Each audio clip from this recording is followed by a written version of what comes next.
Hey friends, it's Reverend Ben, and this is your weekly video. I have a really neat chalice lighting that Janae found this week. It's by my friend Reverend Jamie Yandel. It's called the Infinite Divinity. The chalice is lit, and in the flames, the memory of our trans and non-binary ancestors do a dance of freedom and liberation, reminding us that we are whole and holy. We are loved beyond all measure.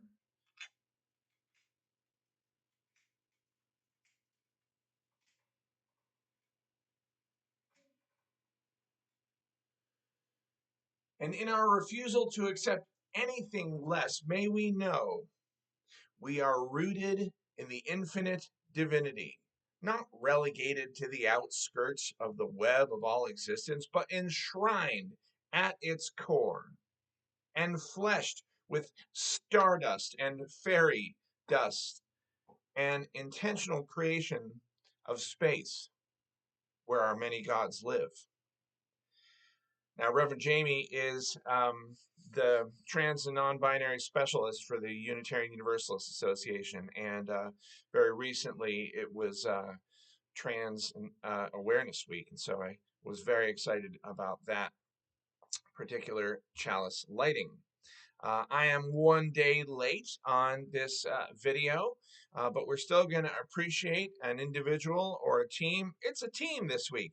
The Stone Soup volunteers are who we're appreciating this week. Thank you. It was such a great event.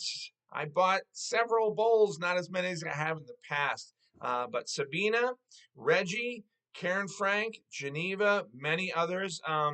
Sabina wanted to make sure we thank John Bradford of the Morian Clay Center for making and distributing 60 bowls to sell at our Stone Soup Sunday event. Now, the deadline for this video is Monday at 9 a.m. We have an early deadline this week for the order of service announcements. It's tomorrow, Wednesday morning.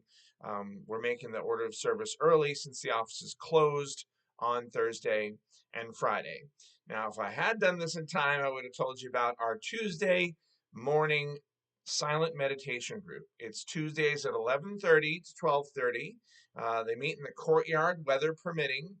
You go in by the Arlington Avenue gate. If it's too hot or cold or raining, they meet in the library, and you can enter by the ramp on the Mirror Lake side of the building. Bring a bag lunch for fellowship and conversation afterwards. It's the last Tuesday of the month they go out to a restaurant. If you have any questions, email Bridget Oya at yahoo.com. That's Chris McDonald. And for the meditation, they sit in chairs, and for the meditation, everyone is welcome. This Tuesday, aka tonight, there is a choir rehearsal at 6 p.m. We'll be lucky if the video gets out before then, but if you're thinking of coming to a choir rehearsal, do come.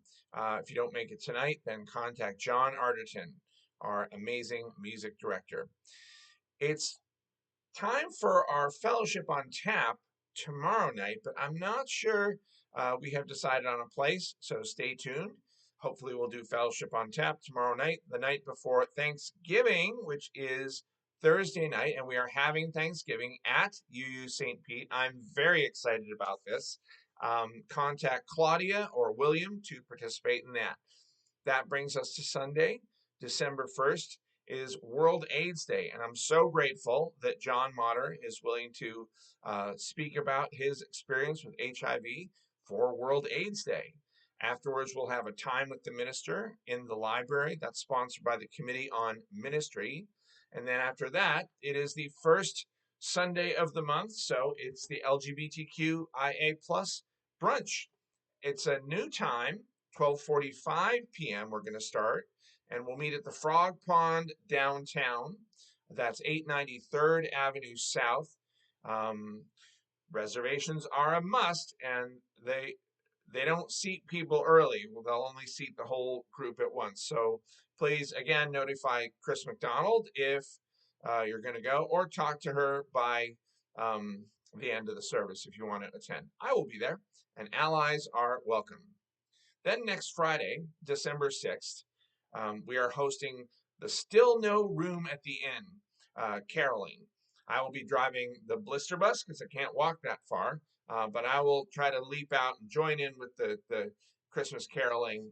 This is to raise awareness about unhoused folks, affordable housing, and homelessness.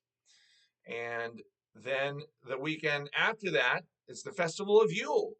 Join with UU St. Pete Cups, that's the covenant of UU pagans, to celebrate the Festival of Yule on Saturday, December 14th from 3 to 6 p.m. Now, this is going to take place at a private residence, so you do have to RSVP for directions. Guess who you RSVP to? It's Chris McDonald again. Bridget Oya at yahoo.com. Thank you, Chris, for all the leadership that you take in our congregation. Now, this event's going to include some candle making, the Yule ritual, and feasting. So please bring a dish to share. And in a couple weeks, I'm very excited about this. It is our climate justice revival. The Green Team, in unity with the Social Justice Committee, will bring you this 2-day climate justice revival. Now, the event was organized denomination-wide by the UUA. It's been delivered at hundreds of UU fellowships across the continent since September. How are you doing with your impact on our planet? It's a question that I ask myself, and I think we all should be asking it. Now, the Green Team is going to distribute a climate awareness survey form when you enter the sanctuary next Sunday. So use this to help you start your thinking about how you, your family, and our fellowship can make a difference. Remember, small actions are magnified when we work together. This is right along the lines of our mission and our values. So for the Climate Justice Weekend, December 14th through 15th, on Saturday, we're going to have a workshop from 10 to 1. So yes, you can do this and then go to Yule. We'll define the meaning of climate justice, what it means to us, learn what our youth want us to do for our planet's future, and then we'll get into breakout groups to determine what we want to commit to as individuals, as families, and as UU St. Pete.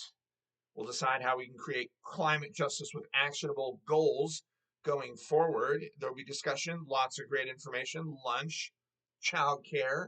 So sign up in Gilmore Hall for the next couple of Sundays and let us know in advance if you'll need the childcare, if you can. Then the next day, Sunday, we're leading worship service, a climate-centric service led by Amy Jackson and me.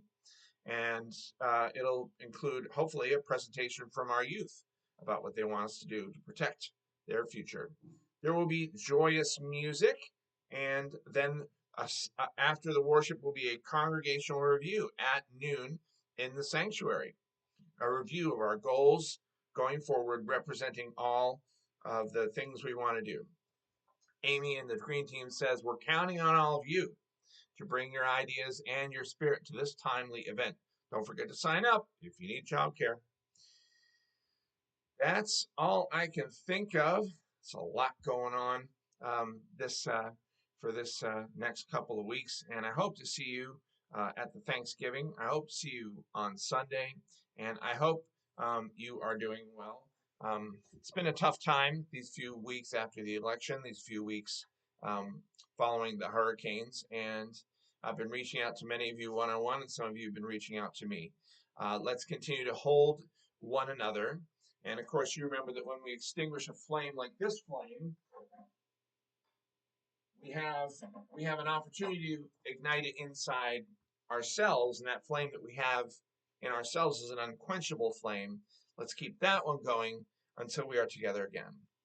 Blessings and have a good week.